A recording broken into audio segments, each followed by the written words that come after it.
First Class Productions. The original Spyro the Dragon was a life changer for me. I was obsessed with the demo, and when I finally got the full version, it was heaven. The open levels, imaginative worlds and fluid controls made it one of the best gaming experiences I'd had up to that point. In 1999, just a year after the original's release, Spyro 2 hit the PlayStation. It was again developed by Insomniac Games and published by Universal Interactive. I know the game as Spyro 2 Gateway to Glimmer. To my surprise, in most of the world it's called Spyro 2 Ripto's Rage. That's strange. Being such a fan of the first title, I was hyped for the sequel. And boy, it did not disappoint. At the time, I thought it surpassed the original by a few hundred miles. Since then, I've beaten it countless times and still hold it in high regard. In fact, many consider it to be the best in the franchise. Today, many people got introduced to the game through the reignited trilogy, but I'm here to talk about the PlayStation version today. Does it still hold up after all these years, and is it worth coming back to even with a remastered version available? Join me as we enter the Gateway to Glimmer.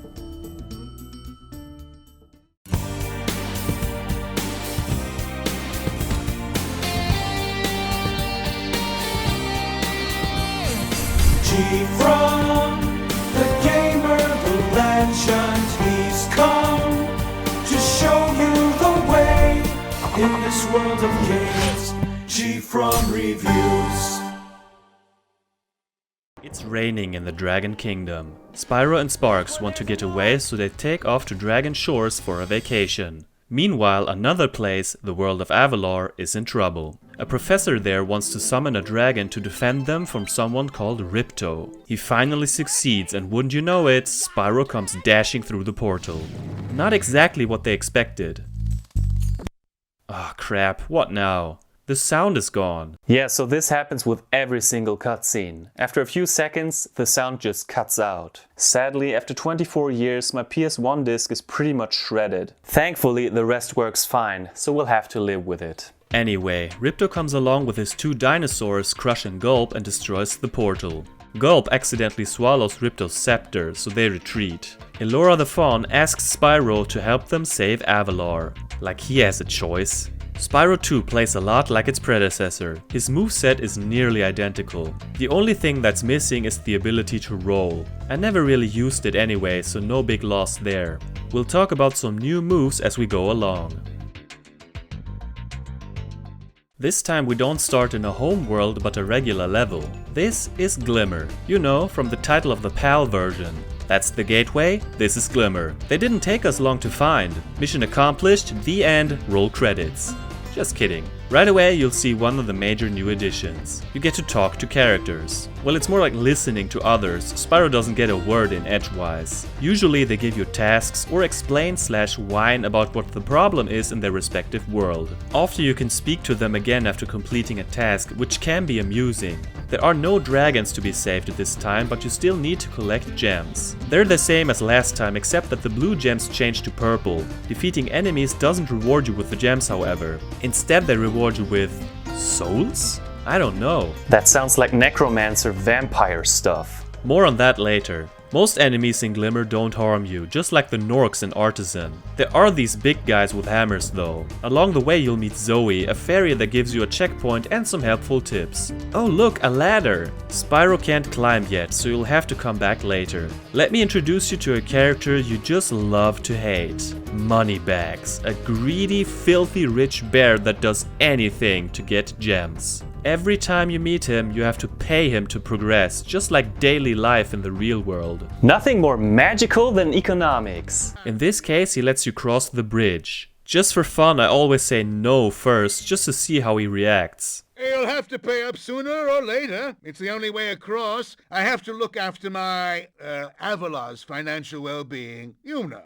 At the end of most levels you get a talisman. Those are needed to fight bosses. Back to the souls. Every stage has portals that are activated by defeating a certain number of enemies. Here you have to activate the Superfly power-up.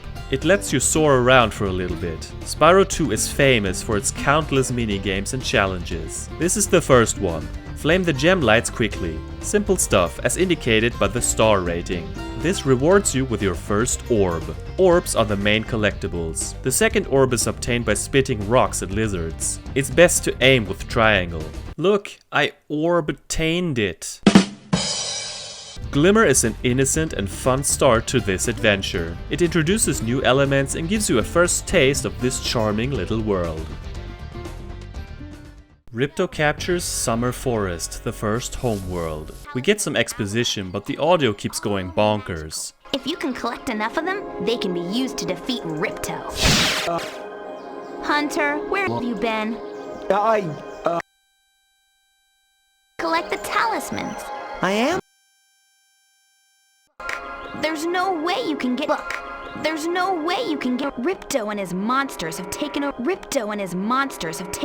This is wild. In contrast to the first game, there are no enemies in the homeworlds. They're a chance to take a break and relax. Look, there are gems underwater, but Spyro can't dive. Extra lives are obtained by these special butterflies. You also get an extra life by eating 10 regular butterflies. Keep slaughtering those sheep. Hunter is an unintentionally funny guy. The way he talks makes me chuckle. He even teaches you how to glide. Press X again while you're still in the air to glide. Never seen a cheetah teach a dragon how to glide? In the first game, gliding could lead to frustrating deaths if you didn't do it perfectly. A new move makes it way easier. At the end of your glide, press triangle to hover. It's such a small change, but it makes all the difference. Moneybags wants to teach you to swim underwater. Unfortunately, you're priced out at this point. This leaves you the option to visit 2 levels. I always start with Colossus. Entering a portal usually gives you a little cutscene that introduces you to the world and its inhabitants. Some of them are hysterical. This stage is the home to monks that have a Yeti problem. These guys are pure gold. Since my childhood, I keep referencing that sound that they make when they chant.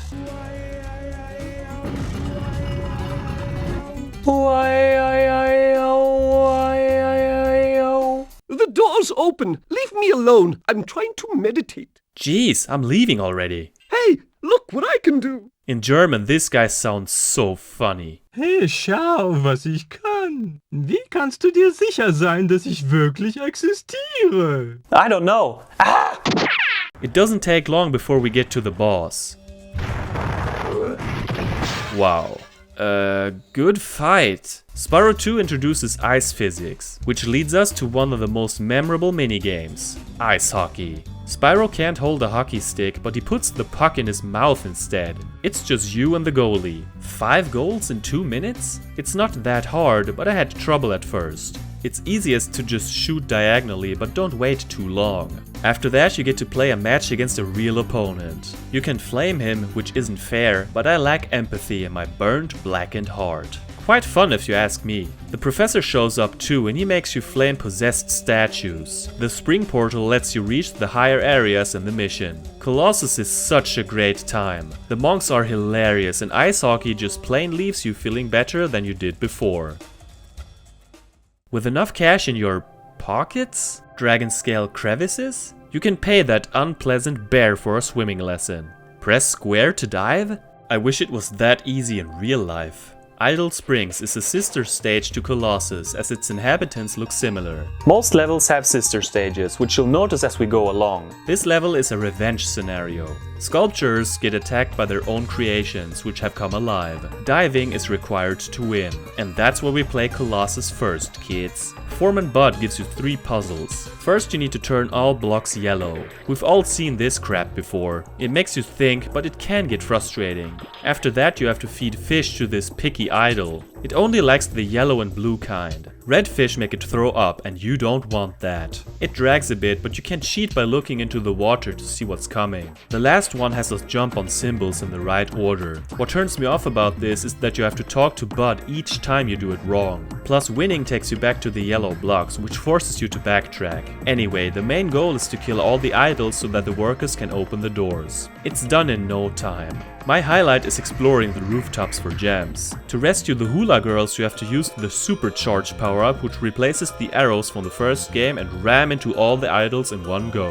Knock them over like bowling pins. Supercharging is way more sensitive, which makes it harder to control. I like idol springs just as much as Colossus. How can I resist the pretty green setting? With your diving ability, you can now explore the rest of Summer Forest. At the beginning is a water tunnel that leads you to an orb. There's also an entirely new area to visit. These buttons seem kinda pointless. Like, why do they have to be here? Well, it foreshadows a little puzzle. Some places are off limits because Spyro can't climb yet. I guess flying up there would be too obvious. There are several portals to other levels, some of which have to be activated by collecting a certain number of orbs, or by reluctantly paying moneybags. Let's start with Hurricos. This might be the darkest and moodiest realm in the game. Not only is it night and raining, but there are these things that bother the poor electrolls. At least there's a beautiful rainbow. And you know what's at the end of rainbows? A pot of gold. And by gold, I mean a giant beer. That's the greatest rainbow I've ever seen. Cheers to you, rainbow! And that's my love letter to one of the best videos on YouTube. Cheers to you, Rainbow. The goal is to collect diodes that allow you to progress. The first challenge has you spit lighting stones into holders. The problem is that the so-called gear grinders steal them constantly. As a kid, I really hated this. I'm almost done. Alarm! Alarm! Goddamn gear grinder pricks, grinding my gears. It's so tedious. I mean, there are a bunch of stones and you just run back and forth like a fool trying to find them. Groan. Windmills need to be destroyed with a supercharged power-up. It might take you a few tries due to the finicky controls. For the final 2 orbs you need to glide across fans. This used to give me headaches back then as I wasn't used to gliding onto moving targets. Today it's nothing, but I like it. I have mixed feelings about Hurricos due to the gear grinders. Everything else is fine though. Ever wanted to babysit turtles with diapers? It's your lucky day because Sunny Beach has you escort 3 of them. Aren't they just adorable? And look at the starfish. Cuteness overload. Now the turtles seem to have different classes. Royalty, who apparently can float, and then these poor bastards we have to kick until they stand on the pads. Sometimes the ducks get zapped, which is funny. The power-up gives you a super flame that allows you to free baby turtles from boxes. These are scattered across the entire thing, which forces you to get back to the portal to regain your mighty flame. 2 orbs are out of reach. Freaking ladder. Let's leave for now. Aquaria Towers is another water level. Well, it should be. All the water has been drained and the poor seahorses are suffering and being tortured. I'll avenge you.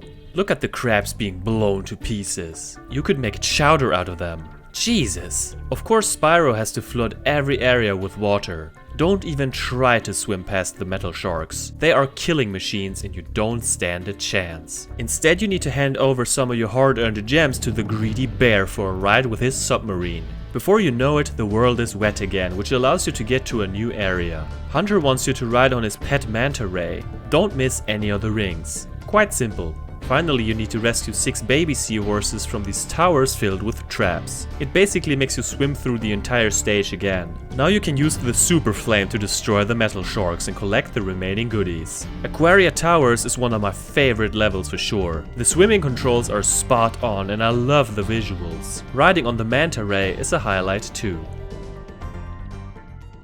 It's time to enter the first flying stage. They are similar to the ones from the prequel and don't reward you with talismans. Ocean Speedway has you fly through rings and arches, destroying cars and boats. New here, the floor seems to be magical because Spyro runs extremely fast. Love that. Getting everything in one go isn't tough. After that you could replay it for the best time, but there's more. Each speedway has a secret challenge. In this case you need to talk to the queen. She really doesn't care that I just killed her entire clan. That's leadership. You have to follow Hunter, who seemingly bought dragon wings on the flea market, through the green rings. Hunter overthinks the whole thing and makes it a complicated struggle. Just remain calm and don't try to get ahead. Overall, Ocean Speedway is a smooth ride and I like to come back to it. With every Summer Forest talisman collected, you can enter the first boss fight. First you get a little backstory on how Ripto got to Avalor. Crush's dungeon is different to the boss stages from Spyro 1. Here it's not a stage, but just the fight itself. No complaints there. This boss is better than anything we've seen up to this point in the series in terms of enemy design. Crush steps on the blue or red pads, which either send shockwaves or fireballs your way. Sometimes he runs after you. Hit him when he's not surrounded by his shield. Although it's quite simple, I love this battle. Ripto tries to send Gulp after Spyro, but the roof collapses, so they escape and take over the second homeworld instead. Boo! Ah! Why you?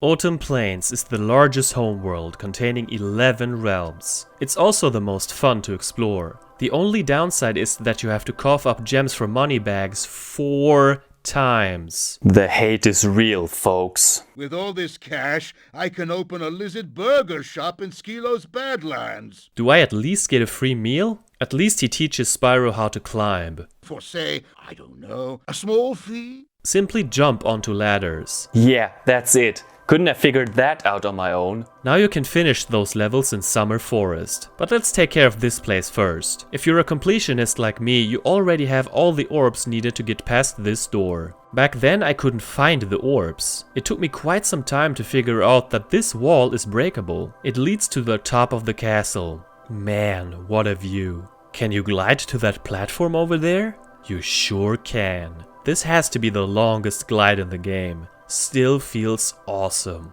From here you can get to the castle wall, where another orb is hidden behind a breakable wall. I was missing 10 gems. Here's a trick for you. By pressing the shoulder buttons, Sparks points towards the closest gem. That makes finding them way less frustrating. This might be my favorite homeworld in the entire series. It's so peaceful and spread out with rewarding hidden areas. Excellent stuff. Let's use this portal to get back to Summer Forest. First I returned to Glimmer. Kill a bunch of goons to activate the Superfly power-up in the cave. Just light all 6 gem lamps. It's so simple it almost feels tedious to return for it. At least you get to see an outro scene this time. In Summer Forest you just climb up the ladder to get the final orb. Sunny Beach has you escort the turtles again, which isn't the worst, I guess. One ladder leads you to some gems. At the end you climb up the final ladder to find this evil chef. He wants to cook up baby turtles for soup. How dare he? Doesn't he know that they are chewy and gross? This means you have to knock the turtles into the water before they jump into the pot like lemmings. Are they hypnotized or something? The camera angle is kinda weird, which makes it a bit awkward to control. Don't try to rush it would be my advice. Do this twice and you've completed the first homeworld. Overall, I think it's an incredible start to the game. Every level has something fun to offer. It's one of the top reasons why I keep coming back to it. So many levels to choose from. Where do I start? How about the one from the title screen? Skelos Badlands takes place in a prehistoric setting with cavemen and lizards scattered about. These little guys are hysterical and madly in love with Spyro. Get a room, you two. Early on you need to save cavemen from being eaten by lizards. They always hatch in the same order, but time is pretty tight, especially the second time around. You're almost guaranteed to fail the first 2 times. Beware. It's honestly one of the hardest parts in the series. I failed many times on this run. Trial and error, my friends. Trial and error. The shield power-up lets you walk over lava for a sec. Killing lava toads gives you golden bones. These belong to the friend of this dude. Collecting all of them resurrects him and gives us this classic moment.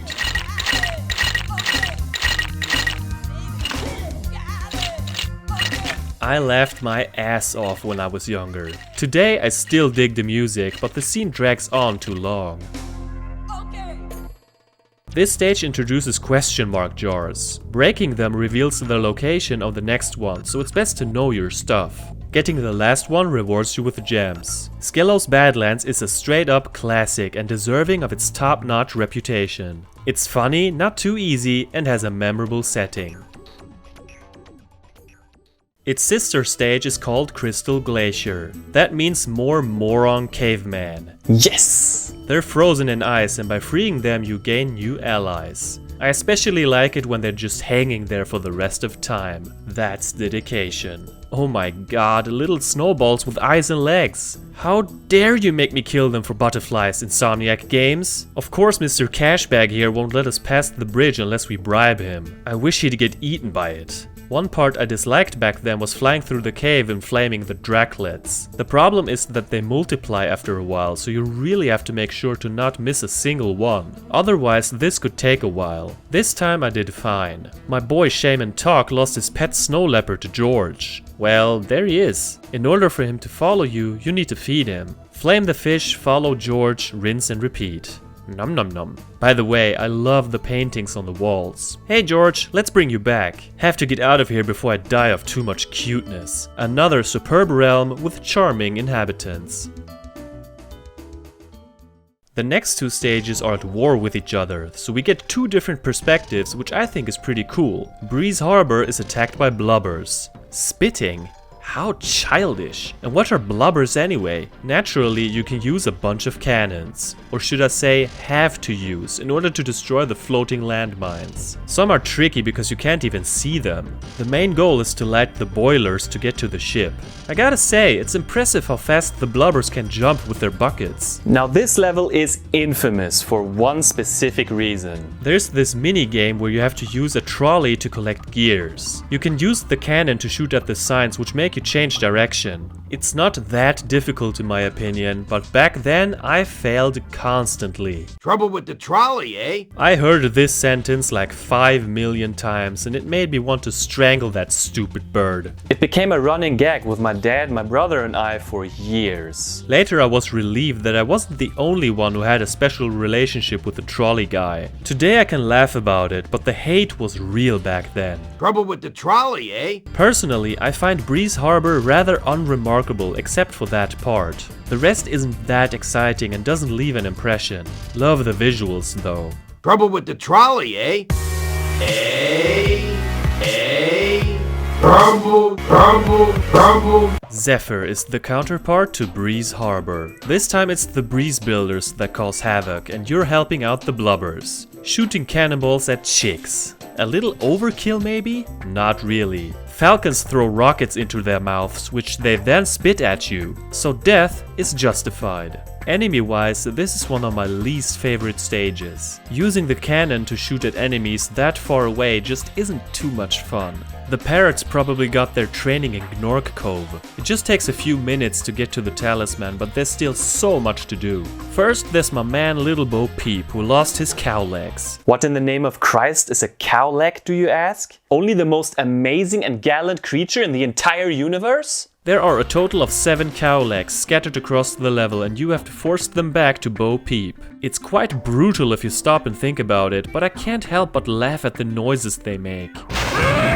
As a kid, this was one of the most hilarious parts for me. Now I think it drags a bit, but it has its moments. Next up is a brain teaser. The professor gives you seeds that you have to plant to create platforms. You can flame them to get the seeds back. Basically, it's a large puzzle. Back then, this kinda overwhelmed me for a bit.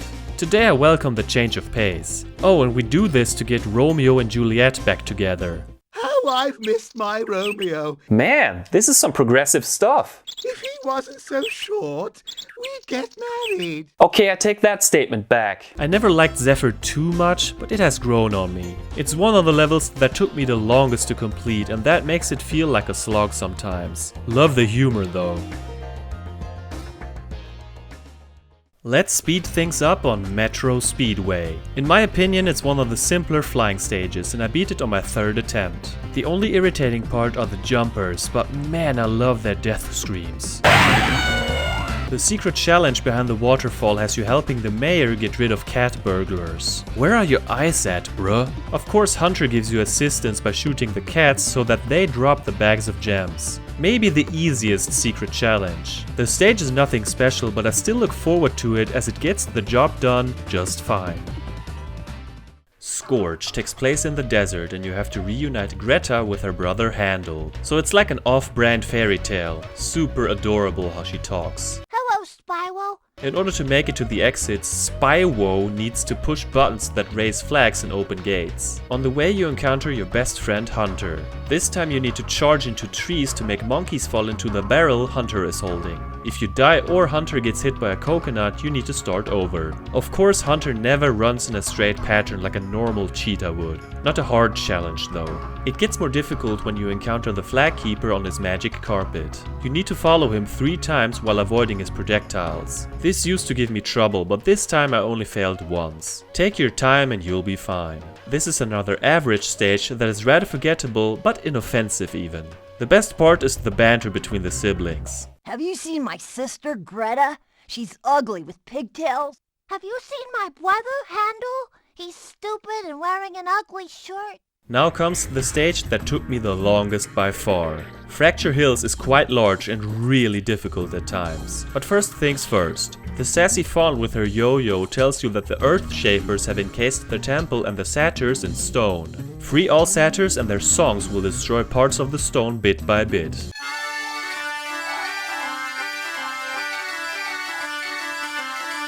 Man, this brings back so many memories. I love the dancing little pigs. Why do the bushes have eyes? Again, because nobody answered me. Why do the bushes have eyes? As if I didn't have enough traumatic experiences with plants, like the last game. Again, my question goes unanswered. So the first part is very straightforward, but then you get to more open areas full of Earth Shapers. Hunter has his feet stuck in stone. The alchemist nearby can help him, but I have to stop right there. Don't do this challenge. Just don't. Leave Hunter to rot.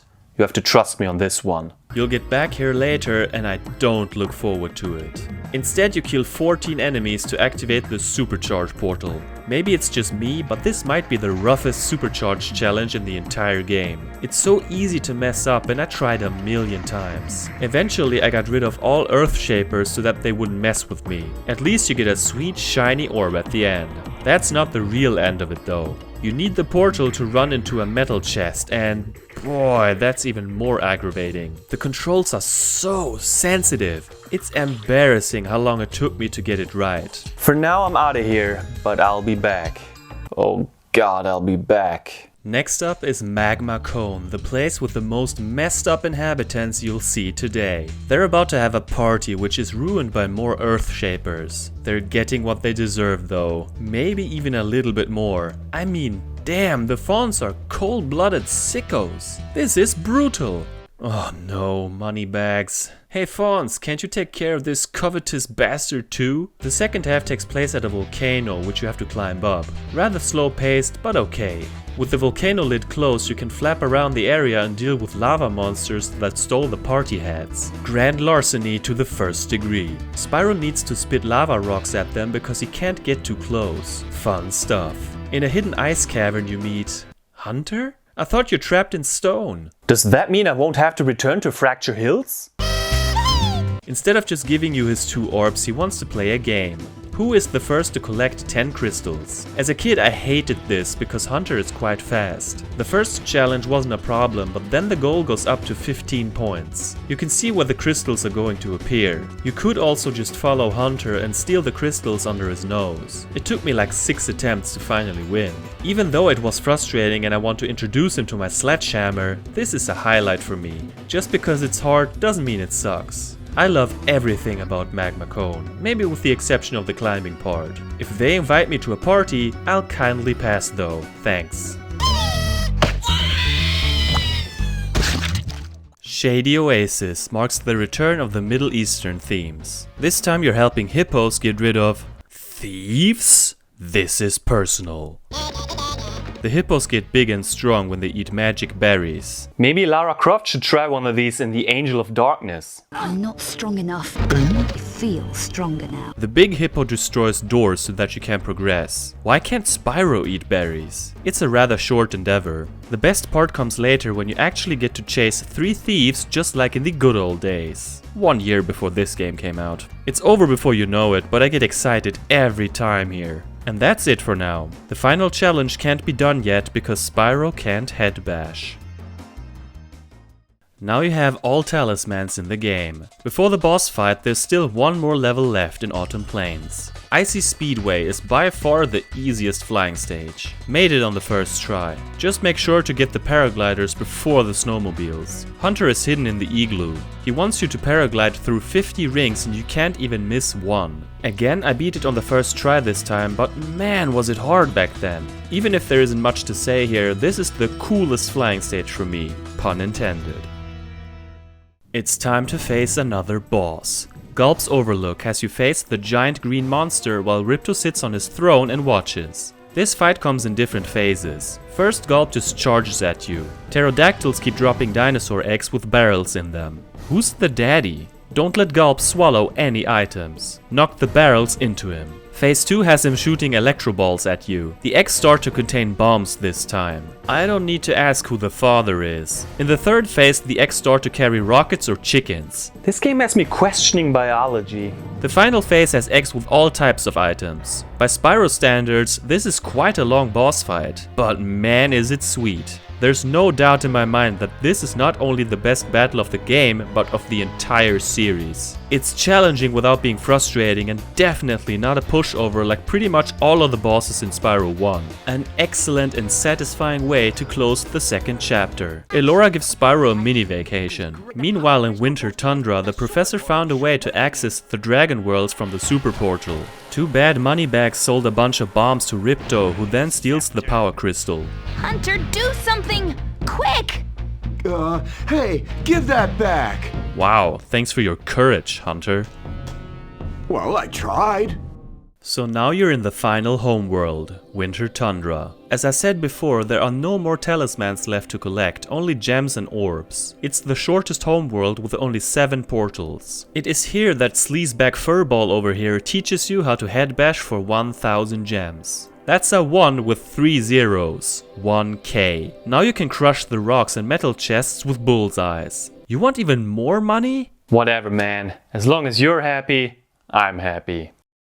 Back in the day, the orb on top of the waterfall was the last thing I collected. I just couldn't figure it out and tried gliding there over and over again. The moment of discovery when I finally got the solution left me speechless. It's one of my proudest gaming moments. Because I've collected everything there is up to this point, I could already face the final boss, which requires 40 orbs. Let's hold off. Winter Tundra is the smallest level, but I love the dreamy calmness and the beautiful surroundings.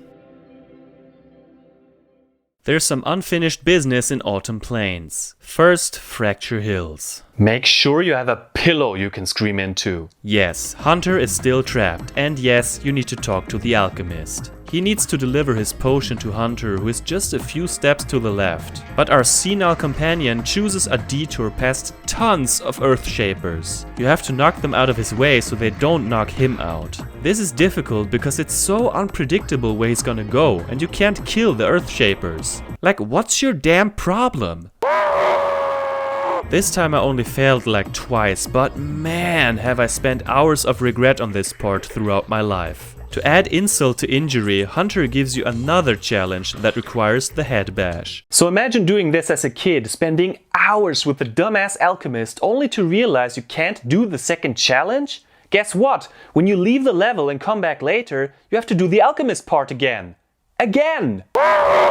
What a cruel punishment for not knowing you need the head bash for the second part. And that's why I skipped it, because I don't want to see this dude more than necessary. Easily the worst part about this game. At least you now get to take out the Earthshapers. Hunter shoots them with arrows and you finish them off with your big old noggin. Only problem is that they wake up right away, and that can't happen. Does Hunter run out of arrows or something? Honestly, this gave me more grief than the first challenge this time. Not a fan. Here, I was going to give this to the alchemist, but I'm a bit annoyed at him at the moment. Yeah, that makes 2 of us. Will you escort me? Eskortierst du mich? Eskortierst du mich? Eskortierst du mich? So overall, Fracture Hills has some classic moments, but man is it irritating to complete. Might be my least favorite stage, I'm not sure yet. Then it's back to Shady Oasis. I wish I could be more positive again, but the game makes us waste our time repeating the first part here. Finally, you get to this little hippo, and with the head bash ability you can rescue his trapped brothers. Sounds urgent. Okay. Come back when you're ready. Maybe not so urgent. Quick and easy. This level is enjoyable, but I don't like that you basically have to play it twice. So now Autumn Plains is 100% complete. I find it weird that there are so many more portals than in the other two homeworlds, but most of them are stellar. Back in Winter Tundra, Spyro enters Mystic Marsh. For some reason I often forget this stage is in Spyro 2 and not the third game. A magic fountain stopped working and now all the animals are on a rampage. Must be Ripto's evil doing, right? No, it turns out Snoozle the water wizard fell asleep and let the fountain switch off. So relatable. This is another sprawling area with many objectives. 4 thieves have stolen spark plugs. Not your average thieves though, but kangaroos. More agile and trickier to catch. One of them usually gives me a hard time, but I welcome the challenge. Okay, now a trading sequence. Just stick with me. The professor lost his pencil, but he gives you an egg that you have to trade. You have to find someone else who wants this egg. Eventually you'll come across a nest, spit the egg into it and get a seed. Plant the seed in a pot which gives you a rubber duck. Reunite the ducky with its family and you get a turnip. Spit the turnip into a cooking pot for a coin which then has to be placed into the fountain which gives you the goddamn pencil. Man, I used to do this with my neighbors, but with candy. I love this stuff as it makes you think and examine your surroundings. Classic Spyro stuff and one of the best chapters for sure, even though the color palette is a little bland.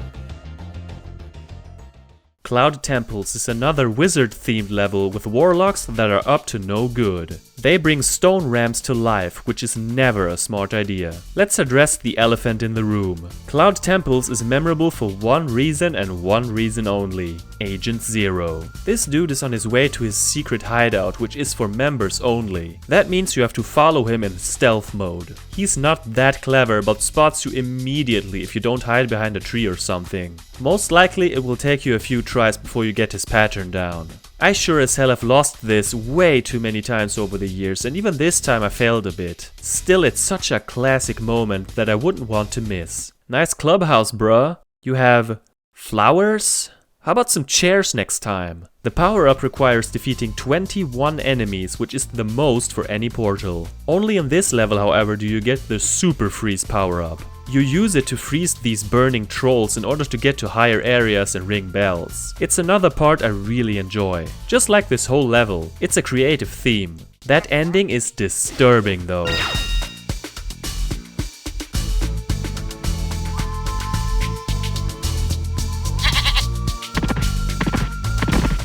In my mind, Robotica Farms was my least favorite stage prior to this playthrough. Let's see if that still holds true. You have to help some robo farmers get rid of robo insects. Sure, I have nothing better to do anyway. Right off the bat I have to say that this farm isn't easy on the eyes. Never was a fan of the insect enemies. The beetles need to be head bashed and the bees usually sting me before I can roast them. One of the worst challenges in Spyro history has you kill 4 bugs. The problem is that they're lightning fast and respawn after a little while. It goes on and on and on. So boring. It took me like 6 minutes to finally exterminate them. Hate this part with a passion. Almost as bad as The Alchemist. Almost. But then comes another one of those supercharged trials that has you smash a bunch of pumpkins on a narrow path. With the sensitive controls, it's so easy to fall down. That in itself wouldn't be so bad, but you have to make your way up every single time. Sure, there are whirlwinds that help you out, but this takes so much time. Oh, come on, are you serious? I hate this with every fiber of my soul. 10 minutes later, I made it. It is possible that I just plain suck at this, but man is it aggravating. That seals the deal for me. Robotica Farms is still my least favorite level. Nothing redeems it. Let's get the hell out of here. Let's get the hell out of here. Let's go. Metropolis is the final regular stage and thankfully it goes up in quality again. Insomniac Games sure likes this name. The farm animals have gone crazy. Space cows, rocket pigs, this is madness. Aw, look at this adorable little egg. Makes me hungry. Imagine the soft-boiled bliss. There's even a mini-boss. Blast the bombs at the Ox. With the ice physics I expected a clumsy fight, but it's actually not that bad. I died twice, but hey, what are you gonna do? Near the end of the level you meet an inventor droid that has built a combination power-up. Yes, you can fly and shoot super flames at the same time. The perfect way to shoot down sheep saucers. Classic. It's not the last to see of them in this franchise. Yeah, so Metropolis is a kick-ass chapter with fun enemies and a cool setting. Might be my winter Tundra champion, to be honest. Before you face Ripto's stupid face, there's one more flying stage. Canyon Speedway is the only one I have slight trouble with. Icy Speedway would have been a better fit for this world, but in terms of difficulty, this is definitely in the right spot. The rams, rings and vultures are no problem, but the bikers screwed me over multiple times. It's like with the boats in Wild Flight. Good luck finding the last one if you somehow missed him along the way. Hunter's Challenge is by far the worst of the flying levels, and the only one I don't really care for. You have to shoot the balloons while Hunter controls the plane. It's not that it's particularly hard. I made it on the first try, but that damn gunshot sound makes me want to rip my ears out. Overall a decent stage, but nothing to brag about. It's time to end this. Ripto's arena has you face the evil little dino prick who's been haunting our dreams. Hunter drops orbs of different colors. Collect 3 of them and you can use a special attack. Should Ripto get 3 orbs, he also gets a more powerful attack. The attack depends on the color of the 3rd orb that is collected. Again, this fight comes with multiple phases. First is just Ripto, then he gets help from some sort of Gulp. Both phases aren't particularly hard, but a lot of fun. After that, the floor is destroyed and Hunter casually gets killed off. No way he could survive that, right? By picking up a yellow orb, Spyro can zoom around and shoot super flames. Thus begins the 3rd phase with Ripto on a robo bird. Just shoot, shoot, shoot like your life depends on it and avoid the incoming projectiles. Probably the simplest part of the whole battle. With the final blow, Ripto falls into the lava and dies. That's the end of him. He'll never appear in another Spyro game. Just please let me pretend that sentence is true. Ripto's arena is a worthy final battle and a ginormous step up from the Nasty Nork chase sequence. Peace returns to Avalar and Hunter beats the crap out of Moneybags. Justice is served. And thus we get the credits. But wait, there's one more thing to do.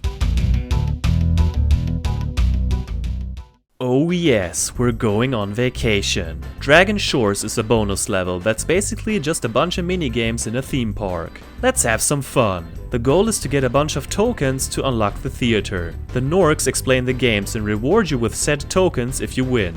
You can do them in any order you like. Before that, I want to mention that there is a reward for completing the game 100%. Go through this portal and you'll have a permanent super flame. Yeah! You might think it's useless because the game is already beaten, but if you start a new game, you'll keep the super flame. Pretty cool. It also makes the first minigame kinda pointless. Spit the softball against the target, or just blast it with a super flame.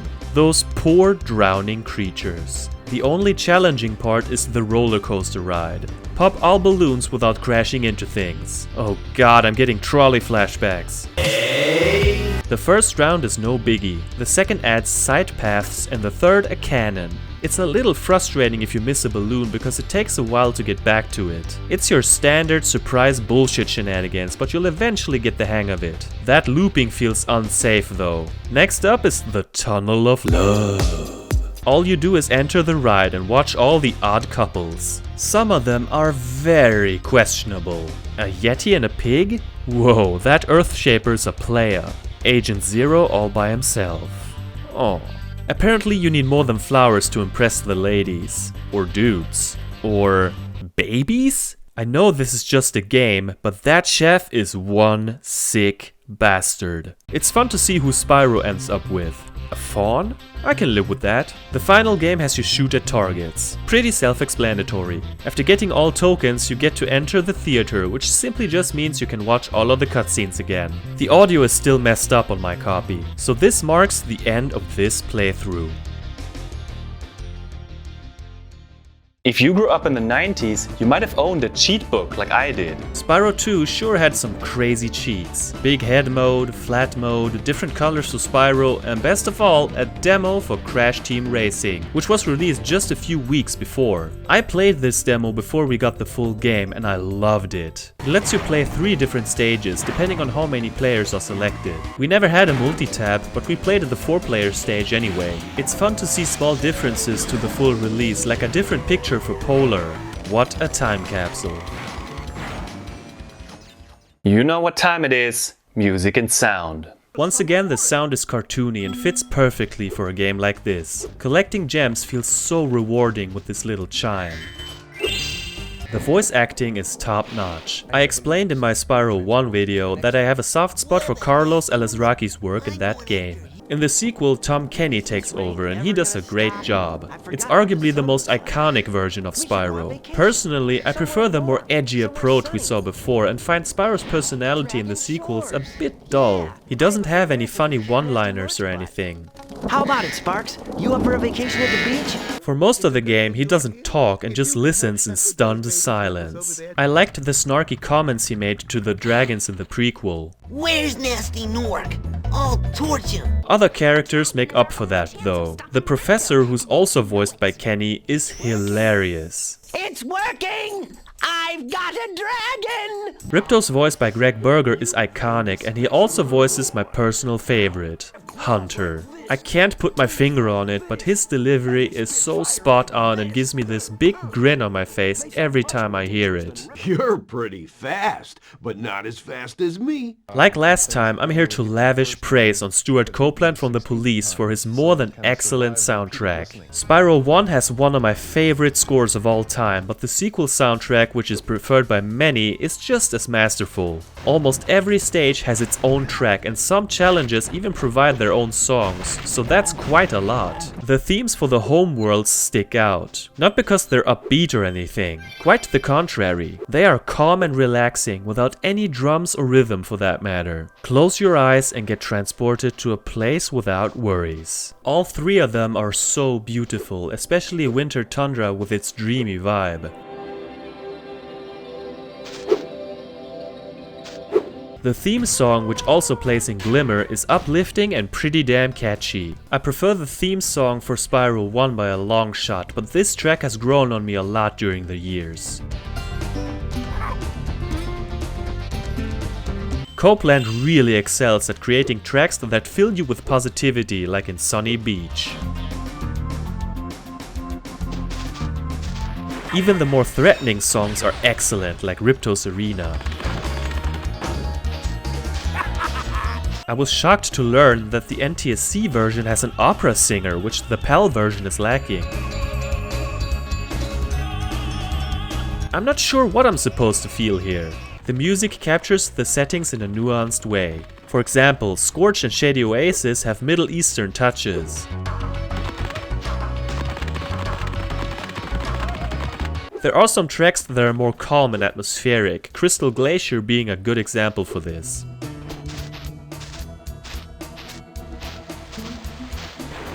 The credits music is exactly the same as in the prequel, which is a nice throwback. If there's anything slightly negative, I could say it's that I don't really care that much for the Speedway songs, like Canyon Speedway. It's just personal taste though. Speaking of my own taste, I think it's time to rank my champions. Here are my top 10 songs from Spyro 2 Gateway to Glimmer. Number 10. The music in Colossus makes me laugh. Yeah, the monk chants are classic in a Monty Python way, but it blends together better than you'd expect. Not only is it upbeat, it manages to give you that out-of-body vibe you need for this spiritual setting.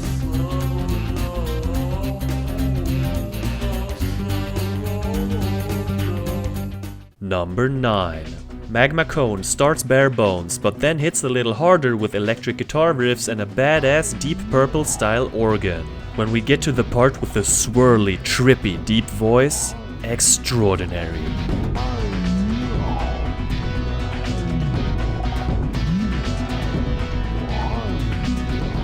Number 8. As a kid, I didn't like this track, but now I adore every second of it. It starts slow and occasionally has silly cats meowing, but man does it eventually pick up.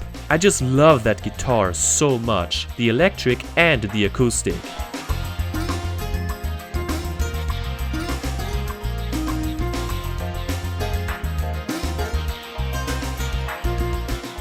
Number 7.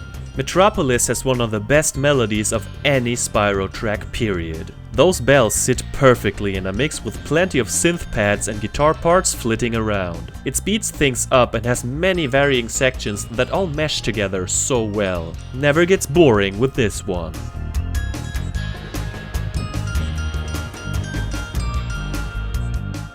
Number 6. This one is way more serious, even though it's written for a goofy bully. Gulp's theme is tense and dramatic, but also pushes you to your limits. Now for some reason I've thought I've heard this song somewhere else before, but I never knew exactly where. Thanks to the fabulous invention called the internet, I found out that this track has appeared in not one but 2 episodes of Farscape. We're coming!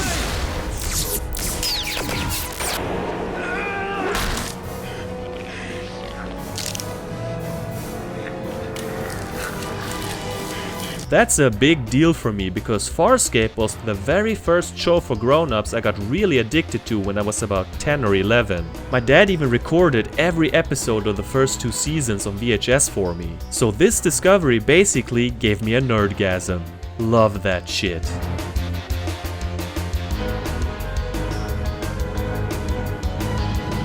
Number 5. Hurricos is one of the most atmospheric tracks, but it fits oh so well. It makes me feel like I'm floating on a cloud despite its unique darker tones. It's probably a rainy cloud, or a thunder cloud.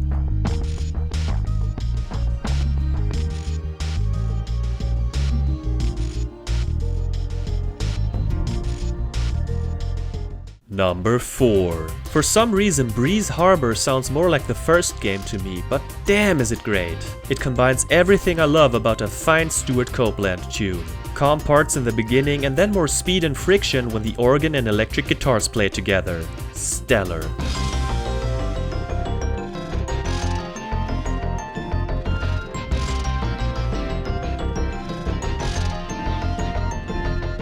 Number 3. This is such a short piece, but I could listen to it non-stop. Or let's just say I wish there was a longer version of it. Funky.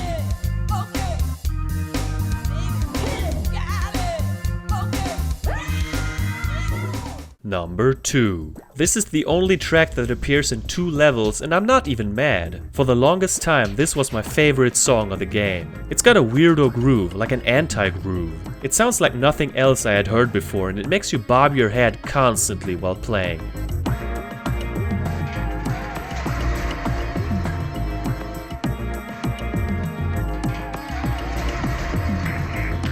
Number 1. My number 1 track is so damn underrated, it almost hurts. Aquaria Towers again starts quiet but then bursts into something hopeful or even powerful. It's just brimming with energy that never feels contained. It's the perfect seahorse anthem.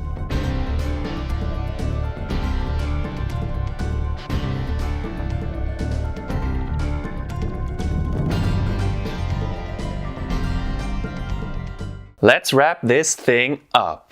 Insomniac Games looked at everything that made the first game so engaging and took it to the next level with the sequel. The levels are generally more open, which makes them feel grander in scope. Missing a gem isn't as bad as before because you can make sparks point into the direction of the next gem. Super convenient. Having to revisit some stages is cool in some cases, but having to replay the entire thing like in Sunny Beach or Shady Oasis feels like a waste of time. Giving every world its own inhabitants was a stroke of genius as it gives them more personality so they stand out. The addition of the main cast surrounding the professor was a great choice and I would have liked to see more of Elora in the sequels. Hunter is the man. I mean the cheetah, and his appearances always make me smile. Ripto is arguably the best villain of the series. I also like Nasty Nork, but got to admit that Ripto has more going for him. I like the voice acting and there's a bunch of funny moments that keep me entertained. 2 thumbs up for the intro and outro clips. They're not like laughing out loud funny all the time, but remember, this is a game for kids, so I think they work as intended. There are only 3 boss battles as opposed to 6 in the prequel, but what it lacks in numbers, it makes up for in quality. These are all thoughtful boss fights and probably top 3 in the franchise if I'm completely honest. The new moves are cool additions, with swimming being the best one.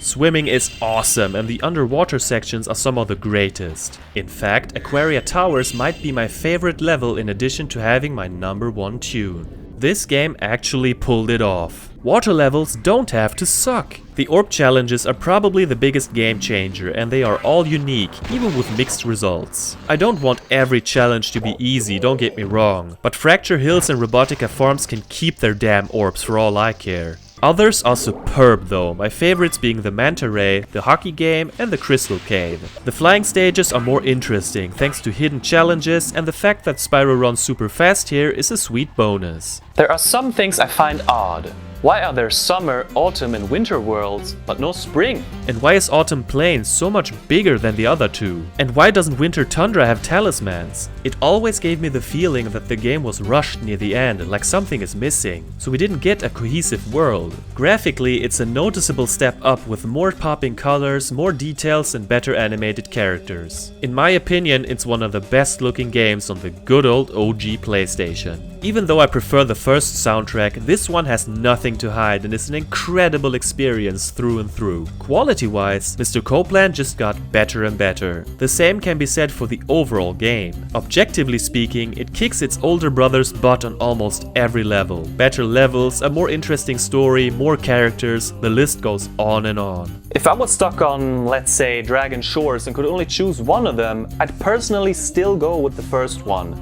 Sure, nostalgia plays a big part, but I'll have to quote myself here. There's just something pure about it. The simplicity of free-roaming item collection in a well-constructed world with perfectly fitting music and visuals. As much as I love the orb challenges and the variety that comes with it, my comfort zone is the Dragon Kingdom, saving the elders and chasing thieves. It's a matter of charm, it's a matter of world building, even in its simple little way. I know most people don't agree with me, but that's fine. The PS1 version is still as playable as ever, but today you have the option to play the gorgeous upgrade in the Reignited trilogy. I'll probably revisit the version I grew up with more often, cause that's just how I roll. Spyro 2 is one of the greatest 3D platformers of all time and should be played by anyone who likes these kinds of games. For its time it was one of the grand champions, but it still holds up fantastically after all these years.